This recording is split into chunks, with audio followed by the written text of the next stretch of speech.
దక్షిణామూర్తి శ్లోకం. గురవే సర్వలోకానాం విషజే భవరోగిణాం నిదయే సర్వవిద్యానాం దక్షిణామూర్తయే నమః. అర్థం: అన్ని విద్యలకు మూలమైన గురువు, జనన మరణ రూపమైన భవరోగాన్ని నయం చేసే వైద్యుడు, అన్ని జ్ఞానాలకు నిధి అయిన దక్షిణామూర్తి స్వామికి నా నమస్కారం. ఇంకా చెప్పాలంటే అన్ని విద్యలు ఇచ్చే గురువు, తప్పులు అజ్ఞానం పోగొట్టేవాడు, మంచి మార్గం చూపే గురువు, అలాంటి పరమ గురువు దక్షిణామూర్తి స్వామి. శ్లోకం చదివితే వచ్చే లాభాలు: జ్ఞానం పెరుగుతుంది, చదువు మీద కాన్సన్ట్రేషన్ పెరుగుతుంది, ముఖ్యంగా స్టూడెంట్స్కి చాలా పవర్ఫుల్.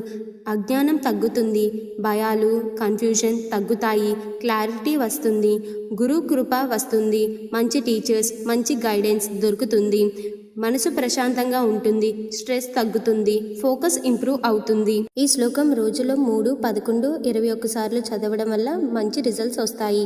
మరిన్ని శ్లోకాలను తెలుసుకోవడం కోసం మన డివైన్ విత్ మీ ఛానల్ని సబ్స్క్రైబ్ చేసి like, share, comment for more videos.